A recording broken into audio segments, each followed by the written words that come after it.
Hi കൂട്ടുകാരെ, പുതിയൊരു വീഡിയോയിലേക്ക് എല്ലാവർക്കും സ്വാഗതം.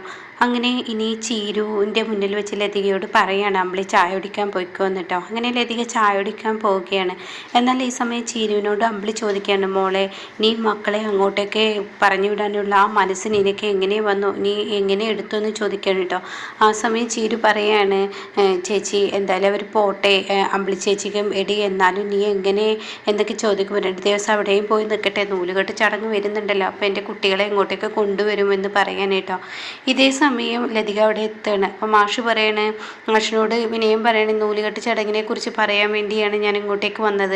അതിനുവേണ്ടി വിനയം ബുദ്ധിമുട്ടണമെന്നുണ്ടായിരുന്നില്ല, കാരണം ഞാൻ 2 ദിവസം കഴിഞ്ഞ് അതിൻ്റെ കാര്യങ്ങളൊക്കെ അങ്ങ് എടുക്കുമെന്ന് പറയട്ടോ. അപ്പോൾ അത് കേട്ടോടെ തന്നെ വിനയം പറയണേ, ഞാൻ എങ്ങനെ ഇപ്പോൾ അതിനു വേണ്ടി ഒന്നും മിണ്ടണ്ട എന്ന് വെക്കുന്നത്, കാരണം എന്തെന്ന് വെച്ചാൽ അമ്മയ്ക്കും അമ്മാവനും ഇങ്ങോട്ടേക്ക് വരണം, കുഞ്ഞുങ്ങളെ കാണണം. അപ്പോൾ ലതിക പറയണേ, ആ ശരിയാണ്, ഞങ്ങൾക്ക് കുഞ്ഞുങ്ങളെ കാണണം എന്നൊരാഗ്രഹമുണ്ട്, അതുകൊണ്ട് കൂടിയാണ് ഞങ്ങൾ ഇങ്ങോട്ടേക്ക് വന്നത് എന്നൊക്കെ ഇങ്ങനെ പറയാനായിട്ടോ. അപ്പോൾ ആ സമയം ആയിക്കോട്ടെ എന്ന് പറയുമ്പോൾ ചീരു അങ്ങോട്ടേക്ക് കടന്നു വരികയാണ്.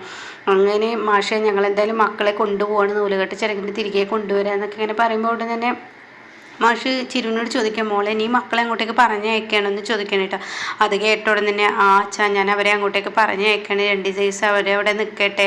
അപ്പോഴേക്കും ഇനിയും പറയണേ, അമ്പിളി ചേച്ചിക്ക് ഒരുപാട് ബുദ്ധിമുട്ടല്ലേ കുട്ടികളെ നോക്കുന്നത്. അപ്പോൾ ചീരു പറയണേ, ആ എന്തായാലും അവരെ അവിടെ നിൽക്കട്ടെ, 2 ദിവസം കഴിഞ്ഞിട്ട് വരാം. അപ്പം മോളുടെ അഭിപ്രായം അങ്ങനെയാണെങ്കിൽ അച്ഛന് വേറെ ഒന്നും പറയാനില്ല എന്ന് മാഷും പറയുന്നുണ്ട് കേട്ടോ. ഇതേ സമയം വിനയം പറയണേ, അച്ഛാ ഞങ്ങൾക്ക് നല്ല കേമത്തിൽ തന്നെ എൻ്റെ മോൻ്റെ നൂലുകെട്ട് ചടങ്ങ് നടത്തണം, എന്ത് പറഞ്ഞാൽ നീ എന്താ ഉദ്ദേശിക്കുന്നതെന്ന് ചോദിക്കുകയാണ് കേട്ടോ മാഷ്. അത് കേട്ടോടെ തന്നെ വിനയം പറയണത്, നല്ല ആഘോഷത്തിൽ നടത്തണമെന്നാണ് ഞങ്ങളുടെ ആഗ്രഹം, കാരണം ഈ പറയുന്ന എല്ലാവരും, അതായത് എല്ലാവരും ഉണ്ടാവണം, ഈ വീട്ടിലെല്ലാവരും മരുമക്കളും മക്കളും ഒക്കെ കൂടിയാടുന്ന ഒരു നൂലുകെട്ട് ചടങ്ങായിരിക്കണം. അത് കേട്ട് ചീര് പറയണം, അത് എൻ്റെ അച്ഛൻ്റെ കയ്യിൽ ഇത്ര പണമൊന്നുമില്ല, ഈ പണം ഉണ്ടായിരുന്നതൊക്കെ സ്വരം കൂട്ടിയാൽ നിങ്ങൾ കടവും മേടിച്ചു, പിന്നെ എങ്ങനെ എൻ്റെ അച്ഛൻ ഇങ്ങനെ ആഘോഷത്തിൽ നടത്താം. അപ്പോൾ വിനയം പറയണം, അയ്യോ ചിരു ഞാൻ നൂലുകെട്ട് മുന്നേ ആ പണം കൊടുക്കുമെന്ന് പറയട്ടെ. അത് കേട്ടോടെ തന്നെ മാഷ് പറയണ, വിനയ നീ ഇത്ര ബുദ്ധിമുട്ടി കൊണ്ടുവരണ്ട. അപ്പോൾ ഉടൻ തന്നെ ചിരു പറയണേ, അത് പറ്റത്തില്ല, കൊണ്ടുവന്നോട്ടെ അച്ഛാ, അച്ഛന് പെൻഷൻ കിട്ടുന്ന പണം ഇങ്ങനെ സ്വരും കൂട്ടി വെച്ച് ഉണ്ടാക്കുന്ന പണമല്ല, അതിൻ്റെ ബുദ്ധിമുട്ട് അച്ഛന് നന്നായിട്ട് അറിയാം. അപ്പോൾ അതുകൊണ്ട് അച്ഛൻ കൊണ്ടുവരുന്നെങ്കിൽ കൊണ്ടുവന്നോട്ടെ, അച്ഛനതിന് എതിർപ്പൊന്നും പറയണ്ട എന്ന് പറയട്ടോ. അത് കേൾക്കുന്ന ഇതിക്ക് പറയണത് ശരിയാണ്, കൊണ്ടുവരുന്നെങ്കിൽ കൊണ്ടുവരട്ടെ എന്ന് പറയട്ടെ. അപ്പോൾ വിനയം പറയണേ, ഞാൻ എന്തായാലും കൊണ്ടുവരിക, ആ 2 ലക്ഷം രൂപ തിരികെ തന്നിരിക്കുമെന്ന് പറയട്ടോ. ഇത് പറഞ്ഞിട്ട് ചീരു ഇങ്ങനെ മുഖം കൊണ്ട് കാണിക്കുന്നുണ്ട്, ഇയാളെ കൊണ്ട് എന്തിനു പറ്റാനാണ് എന്നിങ്ങനെ ചിന്തിക്കുന്നുണ്ട്. എന്നാൽ അധികം ലംബോദരം നിൽക്കുകയാണ്. വിനയനാണെങ്കിൽ എടി നീ എന്നെ മനഃപൂർവ്വം കുരുക്കിയതാണ് എന്നിങ്ങനെ ചിന്തിക്കുന്നുണ്ട് കേട്ടോ. അപ്പോൾ അതിനിടയ്ക്ക് വിനയൻ ഈ പണത്തിൻ്റെ കാര്യം പറയുമ്പോൾ വിനയൻ പറയുന്നുണ്ട്, അയ്യോ നിങ്ങളാരും ചിന്തിക്കണ്ട, ഞാൻ ചിരുവിനോട് പറഞ്ഞതാണ്, ഞാനാണ് ചിരുവിനോട് ഈ 2 ലക്ഷം പണത്തിൻ്റെ കാര്യമൊക്കെ പറഞ്ഞതെന്ന് അവിടെ പറയുന്നുണ്ട് കേട്ടോ. പിന്നീട് കാണിക്കുന്ന ആമിയാണ്. ആമി ഹോസ്പിറ്റലിൽ പോകാൻ പുറത്തിറങ്ങി നിൽക്കുകയാണ്. അപ്പോൾ രഘുവാണ് അങ്ങോട്ടേക്ക് വന്നിരിക്കുന്നത്. അപ്പോൾ ആമി നീ എന്താ എന്നെ കണ്ട് മിണ്ടാത്ത, എൻ്റെ ഫോൺ എടുക്കാത്തതെന്ന് പറയുമ്പോൾ രഘുവേട്ടൻ നിങ്ങൾ എന്നെ ബുദ്ധിമുട്ടിക്കരുതെന്ന് പറയട്ടെ. ഇത് കേട്ടോടെ തന്നെ, എന്താ അമ്മി മറ്റവനെ കണ്ടിട്ടാണ് നീ എന്നോട് ഇങ്ങനെയൊക്കെ പെരുമാറുന്നത്, നിനക്ക് എല്ലാ സഹായം ചെയ്തെന്ന് നീ എന്നെ അവഗണിക്കുകയാണ്, അതെ നിങ്ങൾ നിങ്ങളുടെ ഭാര്യയും കുടുംബത്തെയാണ് ഏറ്റവും കൂടുതൽ നോക്കേണ്ടത്, അല്ലാതെ എന്നെയല്ല, എന്നെ നിങ്ങൾ എത്ര വല്ലാതെ നോക്കണമെന്ന് എനിക്ക് നിർബന്ധമില്ല എന്ന് പറയട്ടോ. അത് കേട്ടോടെ തന്നെ രഘു പറയണം, അങ്ങനെ അങ്ങ് പറഞ്ഞാൽ ശരിയാവില്ലല്ലോ, ഈ മറ്റവനെ കണ്ടപ്പോൾ എന്നെ ഒഴിവാക്കുന്ന പരിപാടി ഉണ്ടല്ലോ. അപ്പോൾ രഘുവിനോട് ചോദിക്കുകയാണ്, ഞാനൊരു കാര്യം ചോദിക്കട്ടെ, ഇതിനു മുന്നേ നിങ്ങളെ ഞാൻ ആദ്യമായി കാണില്ല, ഒരുപാട് ആളുകളെ ഞാൻ കണ്ടതാണ്. അപ്പോൾ രഘു പറയുകയാണ്, ഒരുപാട് ആളുകളെ കണ്ടതിൽ എനിക്ക് വേർതിരിച്ചെടുക്കാൻ കഴിയില്ല അമ്മി, അത് നീ മനസ്സിലാക്കണം, പലവരും പല അഭ്യർത്ഥനയുമായി നിൻ്റെ മുന്നിലോട്ട് വരും. അപ്പോൾ രഘുവിനോട് പറയണേ, നിങ്ങളെ ഞാൻ ആദ്യമായി കണ്ടതല്ലേ, പിന്നീട് നിങ്ങളുമായി സൗഹൃദം കൂടിയത് എങ്ങനെ, അപ്പോൾ അതുകൊണ്ട് രഘുവേട്ടൻ്റെ ഭാര്യയും കുടുംബത്തെയും ഏറ്റവും കൂടുതൽ സപ്പോർട്ട് ചെയ്യാണ് വേണ്ടത്, അല്ല എന്നെ ഇങ്ങനെ നോക്കാൻ രഘുവേട്ടൻ നടക്കേണ്ടതെന്ന് പറയട്ടെ. അത് കേട്ടോടെ തന്നെ ഉടൻ തന്നെ രഘു പറയണം, ആമി നീ എന്താ എന്നോട് ഇങ്ങനെ പെരുമാറുന്നത്. അപ്പോൾ ആമിക്ക് പോകാനുള്ള വണ്ടി വന്നു കേട്ടോ. അപ്പോൾ അമ്മ പറയണേ, ഞാൻ പോകാനുള്ള വണ്ടി വന്ന്,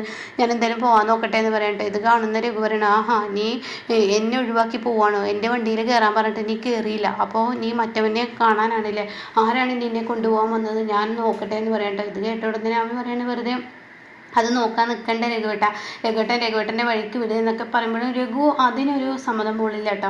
അങ്ങനെ രഘു ആ വണ്ടിയിലുള്ള ആരെന്ന് കാണാൻ വേണ്ടി ഓടി ചെല്ലുമ്പോൾ അത് ദാസായിരിക്കട്ടെ. ദാസിനെ കാണുന്ന രഘു ആകെ ഞെട്ടിപ്പോവാണ്. അപ്പോൾ ദാസ് ചോദിക്കാണ്ട്, നീ എന്താ ഇവിടെ എന്ന് ചോദിക്കാൻ കേട്ടോ. അത് കേട്ടോടെ ഇതിന് രഘു പറയണേ, ഇവരെ ഹോസ്പിറ്റലിൽ കൊണ്ടുപോകുന്ന ഉത്തരവാദിത്തം ഞാൻ നിന്നെ ഏൽപ്പിച്ചിട്ടില്ലല്ലോ, പിന്നെ എന്തിനാ, അതെ നിനക്ക് വണ്ടിയും അതുപോലെ തന്നെ കമ്പനിയും ഒന്നും ഇല്ലാത്തൊരു കാലഘട്ടം ഉണ്ടായിരുന്നു, പണിയില്ലാതെയും കൂലിയില്ലാതൊക്കെ നടന്നിരുന്ന നീ ഇന്നിപ്പോൾ പണിയും കാര്യങ്ങളൊക്കെ ആയപ്പോൾ നീ മറ്റു മറ്റുള്ളവരെ മറക്കുന്ന ഈ പ്രകൃതം ഉണ്ടല്ലോ അത് നീ നിർത്തിയേക്കുന്നില്ല, നല്ലതിനല്ല, നിനക്ക് ദോഷം ചെയ്യുള്ളൂ. അതുകൊണ്ട് ഞാനൊരു കാര്യം നിന്നോട് പറഞ്ഞേക്കാം, നീ കമ്പനി ഉത്തരവാദിത്തം ഇല്ലാതെ കമ്പനിയുടെ കാര്യങ്ങൾ നോക്കാതെ നടക്കുകയാണെങ്കിൽ ആ കമ്പനി അങ്ങ് ഞാൻ അടിച്ചു കൂട്ടും. അതോടുകൂടി നിൻ്റെ നെളിപ്പ് നിൽക്കുമെന്ന് പറയാം കേട്ടോ. മറ്റുള്ളവരുടെ കാര്യത്തിൽ നീ വല്ലാതെ അങ്ങ് ഇടപെടാൻ നിൽക്കണ്ടെന്ന് പറഞ്ഞിട്ട് ദാസ് അങ്ങ് പോവുകയാണ്. ഇതേസമയം രഘുവിന് വാശിയും ഇതും കൂടുകയാണ് കേട്ടോ. പിന്നീട് കാണിക്കുന്നത് ഈ പറയുന്ന ഇന്ദ്രനെയാണ്. ഇപ്പം ഇന്ദ്രൻ്റെ ഭക്ഷണമൊക്കെ വിളമ്പി കൊടുക്കാണ് പറയുന്ന അനുപമ. അപ്പോഴേക്കും അങ്ങോട്ടേക്ക് സോനയും വരികയാണ്. ഇന്ദ്രൻ്റെ അമ്മ വലിയ പ്രതിഷേധത്തിലാണ്. കുറേ ദിവസമായി അമ്മ ഭക്ഷണവും കാര്യങ്ങളൊന്നും കഴിക്കുന്നില്ല. അത് കേട്ടോടെ തന്നെ ഇന്ദ്രൻ പറയാം, വിഷംകുമ്പോ കഴിച്ചോളൂ, അത്ര കാര്യമൊക്കെ ഉണ്ട്. അപ്പോൾ അനുപമ പറയണം, അങ്ങനെയല്ല ഇന്ദ്രേട്ട, അത്യാവശ്യം ജീവൻ നിലനിൽക്കാനുള്ള ഭക്ഷണമേ കഴിക്കുള്ളൂ, കാര്യമായിട്ടുള്ള ഭക്ഷണമൊന്നും കഴിക്കുന്നില്ല, അമ്മ വലിയ പ്രതിഷേധത്തിലാണ് എന്ന് പറയുമ്പോൾ സുശീല അങ്ങോട്ടേക്ക് കയറി വരികയാണ് കേട്ടോ. എന്നിട്ട് നീ എന്താടാ എൻ്റെ കാര്യത്തിൽ തീരുമാനിച്ചിരിക്കുന്നത്? അത് കേട്ടോടെ തന്നെ ഇന്ദ്രൻ പറയാം, എന്ത് തീരുമാനം? നിൻ്റെ ഉദ്ദേശം എന്താ? എൻ്റെ ഉദ്ദേശം എന്താ? ഭക്ഷണം കഴിക്കുക, അല്ലാതെ എന്താ? നീ വല്ലാതെ ചിലക്കണ്ട എന്നോട്. ഞാൻ എന്നോട് ചോദിച്ചതിനാണ് പറയുന്നത്. എന്നെ ഇങ്ങനെ വീട്ടു തടങ്കലാക്കി എന്നെ കെട്ടിയിട്ട് ജീവിക്കാനൊന്നും ഞാൻ സമ്മതം തരില്ല. സുശീല അങ്ങനെയാണ് ജീവിച്ചത്. അത് കേട്ടോടെ തന്നെ ഇന്ദ്രൻ പറയാം, ആര് പറഞ്ഞു നിങ്ങളോട് വീട്ടു തടങ്കിൽ കിടക്കണമെന്ന്? എനിക്കൊന്ന് അമ്പലത്തിൽ പോകണടാ, ഞാൻ എന്നോട് പറഞ്ഞില്ല. അത് കേട്ടോടെ തന്നെ അതിനെന്താ, അമ്മക്ക് അമ്പലത്തിൽ പോകണമെങ്കിൽ അമ്പലത്തിൽ പോയിക്കോ എന്ന് സോന പറയണേ. അത് കേട്ടോടെ തന്നെ ഇന്ദ്രൻ പറയണം, അമ്പലത്തിൽ പോകണമെങ്കിൽ അമ്പലത്തിൽ പോയിക്കോ, എനിക്ക് പോകണമെന്ന് പറയുമ്പോൾ നീ എന്നെ കളിയാക്കാണ്. ഏയ്, അമ്മയ്ക്ക് എവിടെ വേണമെങ്കിലും എപ്പോൾ വേണമെങ്കിലും ഏത് സമയത്തും പോകാം, അതിനൊന്നും യാതൊരു വിധ തടസ്സമില്ല. പക്ഷേ ഈ വീട്ടിൽ ആരെങ്കിലും ഒപ്പം ഉണ്ടാവും, അങ്ങനെ നമുക്ക് പോകാൻ പറ്റുള്ളൂ. അതെന്തിനാണ് എൻ്റെ കൂടെ ഒരാൾ നടക്കുന്നത്? അതെ, അമ്മയുടെ കൂടെ ഒരാൾ നടക്കുന്നതൊക്കെ കാര്യമുണ്ടെന്ന് സോന പറയണത്. കാരണം നടക്കുന്നത് കൊണ്ടാണല്ലോ അമ്മ ഇന്ന് ഇപ്പോൾ നല്ലൊരു ലെവലായത്, ഈ കുടുംബത്തിൽ ഒരു സമാധാനമായത്. സമാധാനം സന്തോഷം അമ്മ പുറത്ത് പോകുമ്പോൾ ഉണ്ടായിരുന്നില്ല, ഇനി അത് അനുവദിക്കില്ല എന്ന് പറയട്ടോ. എടി, നീയും എൻ്റെ പ്രായത്തുമ്പോൾ നിനക്ക് മനസ്സിലാവും. ഈ എന്തായാലും അമ്മയുടെ പ്രായത്തുമ്പോൾ അമ്മയുടെ സ്വഭാവം എടുക്കാൻ ഞാൻ ഉദ്ദേശിക്കുന്നത്, എനിക്കൊന്നും മനസ്സിലാക്കും വേണ്ട എന്ന് പറയട്ടോ. ഇത് കേട്ടോടെ ഇന്ദ്രൻ പറയുന്നത്, വെറുതെ ഒച്ച ഉയർത്തി ശബ്ദം ഉണ്ടാക്കേണ്ട, ഞാൻ എന്തായാലും ഒരാളെ പിന്നാലെ വിട്ടല്ല, അത് നിങ്ങൾ അമ്പലത്തിൽ പറഞ്ഞേക്കില്ല. എടാ, നീ എന്തിനാണ് എന്നെ ഇങ്ങനെ വീട്ട് തടങ്കിൽ, ആര് തടങ്കിലാക്കുന്നത്? അപ്പോൾ അനുഭവം പറയണേ, അതെ, നിങ്ങളോട് ഒരാളുടെ കൂടെ അമ്പലത്തിൽ പോയിക്കോ എന്നല്ലേ പറഞ്ഞത്, ആരും ഇവിടെ വീട്ടു തടങ്കിലൊന്നും ആക്കുന്നില്ല, പിന്നെന്താ പ്രശ്നം എന്ന് പറയുമ്പോൾ, ഇടി മുതവി, നീ വന്നതിന് ശേഷമാണ് എനിക്ക് ഈ ജീവിതം വന്നത്, അതുകൊണ്ട് നിനക്ക് ദൈവം എന്നൊരു വ്യക്തി ഉണ്ടെങ്കിൽ എല്ലാത്തിനും തിരിച്ചടി നൽകൂടി എന്ന് പറയുമ്പോൾ ഉടൻ തന്നെ ഇന്ദ്രൻ പറയണേ, അങ്ങനെ തിരിച്ചടി നൽകുകയാണെങ്കിൽ ആദ്യം കിട്ടുന്നത് നിങ്ങൾക്കായിരിക്കും, അപ്പോൾ ഓരോന്ന് എണ്ണം കുറിച്ച് തന്നെ നിങ്ങൾക്ക് കിട്ടും, അപ്പോൾ അതിന് നിൽക്കേണ്ടതെന്ന് പറയട്ടോ. ഇത് കേൾക്കുന്ന സോന പറയണം, അമ്മ എന്ത് പറഞ്ഞാലും ഇവിടെ നിന്ന് പോകുമ്പോൾ ആരെങ്കിലും ഒരാളുണ്ടാവും എന്ന് പറയാം. അപ്പോൾ സുശീല പറയുന്നത്, ശരി, ആരെങ്കിലും ഒരാളുടെ കൂടെയെങ്കിലും ഈ അമ്പലത്തിൽ പോകണമെന്ന് പറയണേ, ആയിക്കോട്ടെ എന്നും പറയണം കേട്ടോ. പിന്നീട് കാണിക്കുന്ന ഡ്രസ്സൊക്കെ മടക്കി വെക്കുന്ന ചീരുവിനെയാണ്. അപ്പം അമ്പൽ ചോദിക്കുക, എന്തിനാ മോളെ നീ ഇത്രയും തോന്നെ ഡ്രസ്സ് കൊടുത്തേക്കുന്ന, മക്കളെ ഇനി ഇങ്ങോട്ടേക്ക് കൊണ്ടുവരുന്നില്ലേ? അത് കേട്ടോടെ തന്നെ, അല്ല ചേച്ചി, ഇനി എവിടെ ചെന്ന് മക്കൾക്ക് വേണ്ടി ഓരോ സാധനങ്ങൾ മേടിക്കേണ്ടെന്ന് കരുതിയാണ് ഞാൻ കുറേ സാധനങ്ങളാക്കുന്നത്. എന്നാലും മോളെ ചീരു, നീ എങ്ങനെ അവരെ വിട്ടുകൊടുക്കുന്നു? ചേച്ചി കുറച്ച് ദിവസം അവരുടെ കൂടെ നിൽക്കട്ടെ, അമ്പൽ ചേച്ചി കുറേ ബുദ്ധിമുട്ടല്ലേ, എന്നാലും മോളെ എന്നൊക്കെ ചോദിക്കുമ്പോൾ അങ്ങോട്ടേക്ക് വിനയൻ ലതികയൊക്കെ കയറി വരും കേട്ടോ. അപ്പോൾ കയറി വന്നോടനെ മോനെ എന്നൊക്കെ പറഞ്ഞ് ഇവരുടെ ഇടയിൽ കിടന്ന് കളിക്കുകയാണ്. ആ സമയം ഭദ്ര മാത്രമേ ഉണ്ടാവുള്ളൂ കേട്ടോ. അപ്പോൾ ആർച്ച എവിടെയെന്ന് ചോദിക്കുന്നുണ്ട്. ആർച്ച ലച്ചുനായിട്ട് കളിക്കുക എന്നും പറയുന്നുണ്ട്. ഇതേ സമയം ചിരു പറയണേ, കുഞ്ഞുങ്ങളുടെ ഡ്രസ്സൊക്കെ അമ്മ ഇതിലുണ്ട്, ഇനി എന്തായാലും നൂലുകെട്ടിന് പോയി വരുമ്പോൾ അതിൻ്റെ വരെയുള്ള ഡ്രസ്സ് വെച്ചിട്ടുണ്ട്. അപ്പോൾ വിനയം പറയണേ, ആ നൂലുകെട്ടിന് പോകുമ്പോൾ എന്തായാലും മോനെയും കൂടി ഒരുമിച്ച് കൊണ്ടുപോകാൻ അങ്ങോട്ടേക്ക് എന്ന് പറയുമ്പോൾ വിനയനെ ഇങ്ങനെ തുറച്ച് നോക്കുകയാണ് ചിരു കേട്ടോ. അങ്ങനെ ഈ സമയം വിനയം പറയണേ, അന്ന കുഞ്ഞുങ്ങളെ അമ്മക്ക് ഉമ്മ കൊടുക്കുക, ഭദ്രയുടെ ഉമ്മ ഞാനിങ്ങനെ പാർസൽ അയച്ചോളാം, ബാക്കിയുള്ളവർക്ക് ഉമ്മ കൊടുത്തോ എന്നൊക്കെ പറഞ്ഞ് അങ്ങോട്ടും ഇങ്ങോട്ടും ഉമ്മ കൊടുക്കാനൊക്കെ പറയാണ്. പിന്നീട് വിനയൻ അവിടെ നിന്ന് ഇറങ്ങുകയാണ്. എന്നാലും ഈ സമയം വിനയൻ പോയതിനു ശേഷം ചീരുവിൻ്റെ കണ്ണ് നിറയാണ് കേട്ടോ. തൻ്റെ മക്കളെ അവിടോട്ട് അയച്ച ഗതികേട് ചീരുവിനെ ആലോചിക്കാൻ തന്നെ പറ്റുന്നില്ല കേട്ടോ.